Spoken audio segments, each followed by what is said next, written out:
একটু ওয়াহিদুজ্জামান সাহেবের কাছে যাব। আমাদের সঙ্গে এই মুহূর্তে রাইজর দলের সভাপতি ওয়াহিদুজ্জামান রয়েছেন শ্রীভূমি থেকে। ওয়াহিদুজ্জামান সাহেব, আমরা যে মন্তব্য শুনলাম, মুখ্যমন্ত্রী হিমন্ত বিশ্ব শর্মা যেভাবে যে মন্তব্য করছেন, তিনি তো বলছেন যে মাদ্রাসাগুলোতে মৌলভী এবং মোল্লা তৈরি হয়। তাহলে কি মাদ্রাসা থেকে কেউ ডাক্তার ইঞ্জিনিয়ার হয় না? বা শুধু যে প্রাইমারি স্কুল বা নিম্ন বুনিয়াদী যে স্কুলগুলো রয়েছে সরকারি স্কুলগুলো, সেখান থেকে কি সকলেই ডাক্তার ইঞ্জিনিয়ার তৈরি হয়? কিভাবে দেখছেন বিষয়টিকে? দেখুন, প্রথম কথা হলো যে ভারতের সংবিধানের ধারা 29 এবং 30 অনুচ্ছেদ অনুযায়ী ভারতবর্ষের সকল ধর্মীয় সংখ্যালঘু এবং ভাষিক সংখ্যালঘু জনসাধারণের অধিকার আছে যে উনারা নিজস্ব ধর্মীয় শিক্ষা প্রতিষ্ঠান বানিয়ে ধর্মীয় শিক্ষা অর্জন করবেন। এই ধর্মীয় শিক্ষা অর্জন করার অধিকার ভারতের সংবিধান দিয়েছে।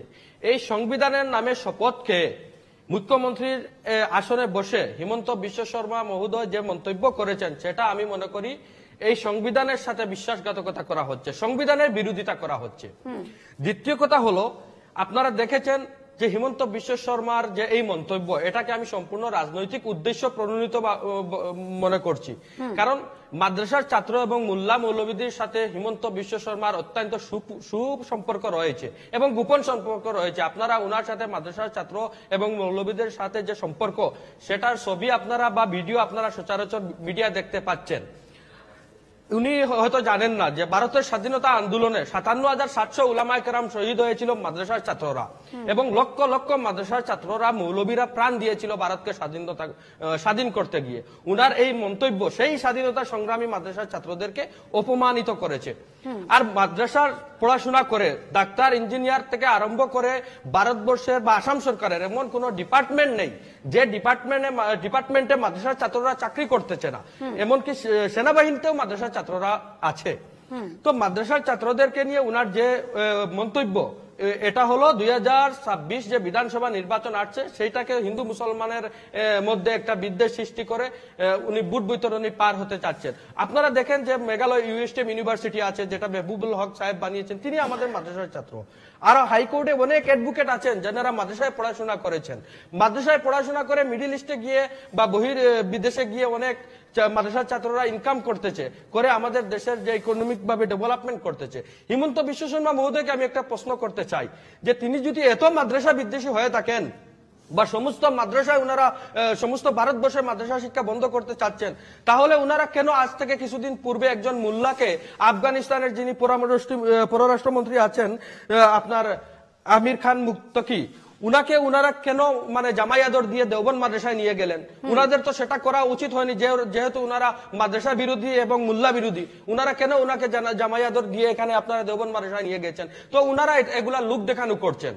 উনাদের মাদ্রাসা নিয়ে আসলে কোনো সমস্যা নেই। সমস্যা হলো শুধু মাদ্রাসার বিরুদ্ধে, মোল্লা মৌলবীদের বিরুদ্ধে কথা বলে হিন্দু ধর্মাবলম্বী মানুষদের আবেগ অনুভূতি কাজে লাগিয়ে বুট বৈতরণী পার হওয়ার জন্য, বুট ব্যাংক বানানোর জন্য এইসব করছেন, যেটা মুসলমান মানুষও ভালো করে বুঝতে পারছেন এবং হিন্দু ধর্মাবলম্বী মানুষ বুঝতে পারছেন। বেশ, ওয়াহিদুজ্জামান সাহেব, আমি আপনার কাছে আবারও আসবো। আমি একটু দায়ানদার কাছে যাবো। দায়ানদা, যেমনটা ওয়াহিদুজ্জামান সাহেব বলছিলেন যে ভোট বৈতরণী পার করতে এটা একটা স্ট্র্যাটেজি বিজেপির, সেক্ষেত্রে তিনি বলছেন যে সংবিধান বিরোধী মন্তব্য করছেন অসমের মুখ্যমন্ত্রী এবং রাজনৈতিক উদ্দেশ্য প্রণোদিত তার এই ধরনের মন্তব্য। একজন আইনজীবী হিসেবে আপনি বিষয়টিকে কিভাবে দেখছেন? আমি প্রথমে সবাইকে আমার নমস্কার, প্রণাম এবং আদাব। ভাতৃপ্রতিম ওয়াহিদুজ্জামান বলেছে আর্টিকেল 28 এর কথা বলেছে। আমরা আর্টিকেল 28(1) কি লেখা আছে সেটাকে আমাদেরকে সম্মান দিতে হবে। আমাদের সংবিধানের 30 নম্বর অনুচ্ছেদে কি লেখা আছে সেটাকে আমাদের সম্মান দিতে হবে। ভারতবর্ষে মাদ্রাসার ইতিহাস অনেক পুরনো, নতুন নয়। আর মাদ্রাসা ছাত্র এবং শিক্ষকদের ভারতবর্ষের স্বাধীনতা আন্দোলনে তাদের অবদান কেউ অস্বীকার করতে পারবে না। যদি মাদ্রাসা স্টুডেন্ট থেকে একজনও সন্ত্রাসবাদী বের হয়ে থাকে, তাহলে তার বিরুদ্ধে প্রতিবাদ করার জন্য ভারতবর্ষের কোন মাদ্রাসা রাস্তায় আন্দোলন করেছে, আমি সেটা জানতে চাইব। বেশ, আমি একটু ওয়াহিদুজ্জামান সাহেবের কাছে যাবো। ওয়াহিদুজ্জামান সাহেব, আপনি বলুন, এই বিষয়ে কি বলবেন? দেখুন, উনি যে কথা বলছেন যে মাদ্রাসায় পড়াশোনা করে কয়েকজন সন্ত্রাসী সংগঠনে গিয়েছে বা সিমির কথা বলছেন, আমি উনাকে প্রশ্ন করতে চাই, স্কুল প্রতিষ্ঠানে পড়াশোনা করে অনেক আলফাতে যোগদান করেছে, অনেক মাওবাদীতে যোগদান করেছে, এর ব্যাপারে কি তিনি বলতে পারেন যে সমস্ত স্কুল প্রতিষ্ঠানগুলো খারাপ হয়ে গেছে বা একটা শিক্ষা প্রতিষ্ঠানকে তিনি টার্গেট করতে পারেন কি? দাইয়ান ভাই যেটা বলেছেন একদম সত্যি কথা, হাতের 5 আঙ্গুল সমান নয়, 1-2 জন ভুল করতে পারে, সেই জন্য আপনি ডাইরেক্ট একটা বৃহৎ জনগোষ্ঠীর একটা শিক্ষা প্রতিষ্ঠানকে আপনি এইভাবে টার্গেট করতে পারেন না। আর উনি বলেছেন যে আমরা প্রতিবাদ করিনি, উনি বরাক উপত্যকার মানুষ নিশ্চয় জানবেন যে আমি যখন আমসা সংগঠনে মাদ্রাসা ছাত্র সংগঠনে ছিলাম তখন সন্ত্রাসবাদী এবং মৌলবাদীর বিরুদ্ধে আমরা একাধিক প্রতিবাদ করেছি। যখন আপনার পুলওয়ামা হত্যাকাণ্ড হয়েছিল, জঙ্গি হামলা হয়েছিল, সেটারও প্রতিবাদ করেছি। বাংলাদেশে যখন মন্দির ভাঙ্গা হয়েছিল করিমগঞ্জ জেলা থেকে আমরা প্রতিবাদে সোচ্চার হয়েছি। সেই কথাগুলো হয়তো উনি জানেন না, সেই জন্য এরকম বলছেন। ভারতবর্ষের যে সমস্ত মাদ্রাসার ছাত্ররা তারা কট্টরভাবে এই সন্ত্রাসের বিরুদ্ধে অবস্থান নিয়েছে এবং সবসময় থাকবে, কারণ মাদ্রাসা শিক্ষা একমাত্র দেশপ্রেমের শিক্ষা প্রদান করা, মাদ্রাসায় দেশপ্রেমের শিক্ষা প্রদান করা হয়।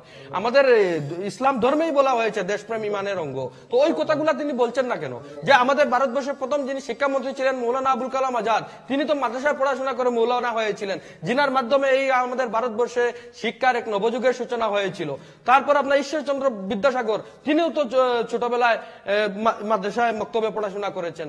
তো যে কোনো বিচ্ছিন্ন 1-2টা ঘটনাকে নিয়ে সম্পূর্ণ একটা কমিউনিটিকে এবং সম্পূর্ণ একটা শিক্ষা প্রতিষ্ঠানকে, ধর্মীয় শিক্ষা প্রতিষ্ঠানকে এইভাবে টার্গেট করা, সেটা সম্পূর্ণ আপনার রাজনৈতিক উদ্দেশ্য প্রণোদিত ভাবে এটা টার্গেট করা হচ্ছে, যাতে হিন্দু মুসলমানের একটা মেরুকরণ সৃষ্টি করে 2026 বিধানসভা নির্বাচনে ভোট বৈতরণী পার হওয়া যায়। বিষয়টি নিয়ে আমি একটু আব্দুল হাই সাহেবের কাছে যাব। আব্দুল হাই সাহেব, আমরা দেখেছি এর আগেও মুখ্যমন্ত্রী হিমন্ত বিশ্ব শর্মা শুধু এবারই নয়, এর আগেও বহুবার তিনি এই ধরনের সাম্প্রদায়িক মন্তব্য করেছেন।